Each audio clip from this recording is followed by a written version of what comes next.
My dear students, success in education চ্যানেলে তোমাদের সকলকে স্বাগত। আমরা দীর্ঘদিন থেকে ভাবছিলাম যে আমরা একটা এমসিকিউ টেস্ট সিরিজ চালাবো।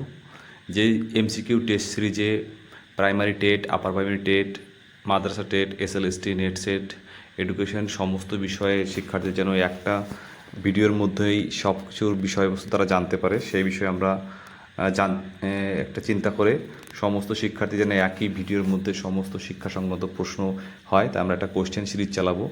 এই কোশ্চেন সিরিজ চলবে এখন হিস্টোরিক্যাল এডুকেশন অফ এডুকেশন থেকে।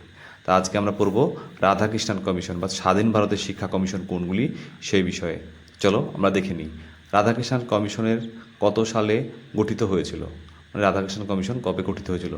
আমরা যেমন 1948, 1947, 1952 আর 1950 আমরা সবাই জানি এটা হয়েছিল।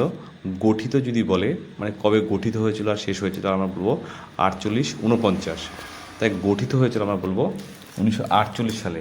এই 1948 সালের পর থেকে ভারতের রাধাকৃষ্ণান কমিশন হয়। তারপরেরটা আমরা দেখে নেব। চলো 2 নম্বর প্রশ্নটি কি রয়েছে। 2 নম্বর প্রশ্ন রয়েছে যে রাধাকৃষ্ণান কমিশন অন্য কী নামে পরিচিত। রাধাকৃষ্ণান কমিশনের অপর নাম কি আমরা বলতে পারি। এখানে আমরা বলতে পারি জাতীয় শিক্ষানীতি, মাধ্যমিক শিক্ষা কমিশন, প্রাথমিক শিক্ষা কমিশন, বিশ্ববিদ্যালয় শিক্ষা কমিশন। তো আমরা সবাই জানি যে রাধাকৃষ্ণান কমিশনের অপর নাম হলো বিশ্ববিদ্যালয় শিক্ষা কমিশন বা ইউনিভার্সিটি এডুকেশন কমিশনস। এছাড়াও এটিকে বলা হয় বিশ্ববিদ্যালয় শিক্ষা কমিশন, রাধাকৃষ্ণান কমিশন। তারপরে প্রশ্ন দেখো, বলছে কমিশনের সুপারিশ অনুযায়ী উচ্চশিক্ষার কয়টি স্তর থাকা উচিত। 2টি, 1টি, 3টি, 4টি। আমরা এটা সবাই জানি যে উচ্চশিক্ষার স্তর হবে সাধারণত 3টি। এই 3টি স্তরের মাধ্যমেই শিক্ষার্থীদের শিক্ষা প্রদান করা হবে। তারপরে প্রশ্ন দেখো, রাধাকৃষ্ণান কমিশন গ্রামীণ বিশ্ববিদ্যালয় প্রতিষ্ঠার জন্য কোন দেশের মডেলের কথা বলেছেন। রাধাকৃষ্ণান কমিশন বলেছেন যে গ্রামীণ শিক্ষার জন্য কোন ধরনের মডেল স্কুল থাকবে। রাশিয়ার মতো, আমেরিকার মতো, ডেনমার্কের মতো আর ইংল্যান্ডের মতন। রাধাকৃষ্ণান কমিশনে ডেনমার্কের জনতা কলেজের কথা বলা হয়েছে, অর্থাৎ ভারতবর্ষে যে সমস্ত ইউনিভার্সিটি গড়ে উঠবে সে সমস্ত ইউনিভার্সিটিগুলো হবে ডেনমার্কের জনতা কলেজের মতো। জনতা কলেজের মতোই ডেনমার্কের রাধাকৃষ্ণ অন্যান্য বিশ্ববিদ্যালয়গুলির স্ট্রাকচার বা মডেলগুলো গড়ে উঠবে।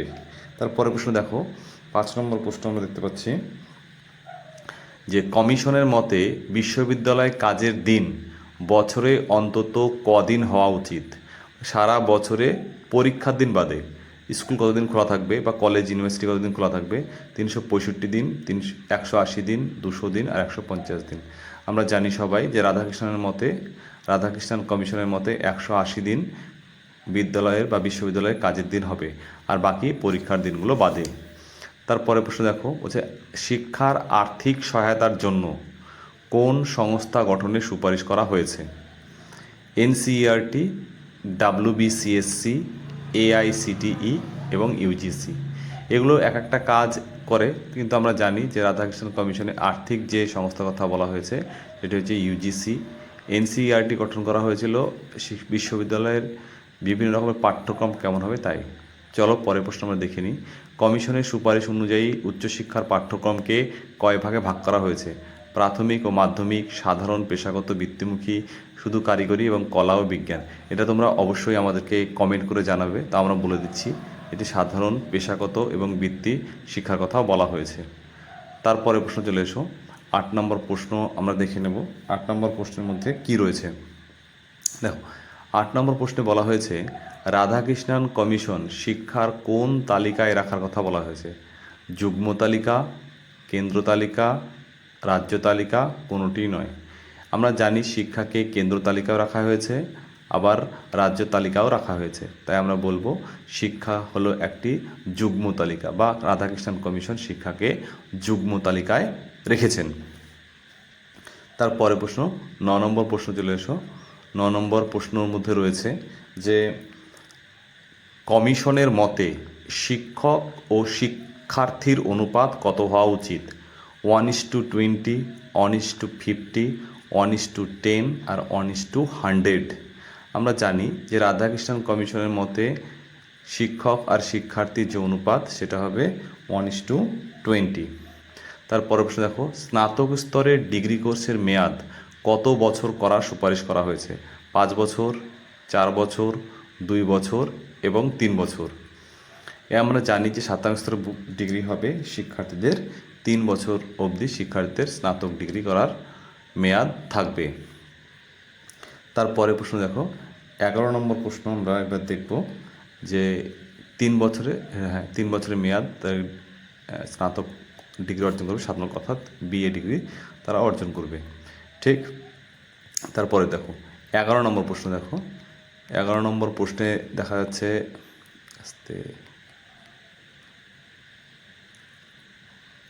11 নম্বর প্রশ্ন, রাধাকৃষ্ণন কমিশনের মতে টিউটোরিয়াল ক্লাসে সর্বোচ্চ কতজন শিক্ষার্থীর থাকা উচিত? 5 জন, 10 জন, 20 জন এবং 50 জন। আমরা জানি যে রাধাকৃষ্ণন কমিশনের মতে টিউটোরিয়াল ক্লাসে থাকবে শিক্ষার্থীর সংখ্যা হবে 10 জন। তারপর প্রশ্ন দেখো, গ্রামীণ বিশ্ববিদ্যালয়ের শিক্ষার্থীদের জন্য কোন ধরনের কাজের ওপর অধিক জোর দেওয়া হয়েছে?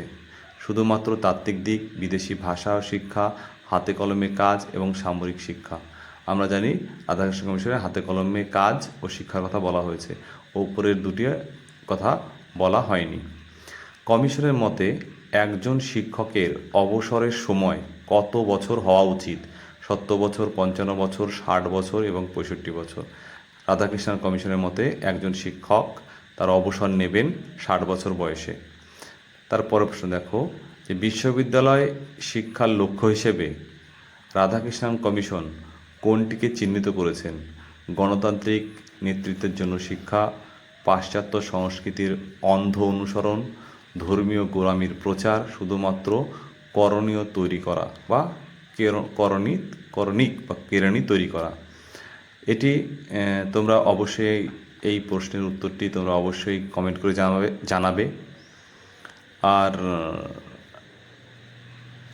এর পরবর্তী যে সমস্ত প্রশ্নগুলো রয়েছে আমরা সব এখানে সমস্ত প্রশ্ন, শুধু রাধাকৃষ্ণন কমিশন নয়, অন্য অন্য কমিশনের যত যাবতীয় প্রশ্ন রয়েছে আমরা সব এখানে ধীরে ধীরে শর্ট ভিডিওর মাধ্যমে আমরা সব কিছু এখানে প্রদান করব। তোমাদের যদি ভিডিওটা ভালো লাগে অবশ্যই বন্ধুদের সঙ্গে শেয়ার করে দেবে। সবাইকে অনেক ধন্যবাদ ভিডিওটি দেখার জন্য। সবাইকে অনেক ধন্যবাদ।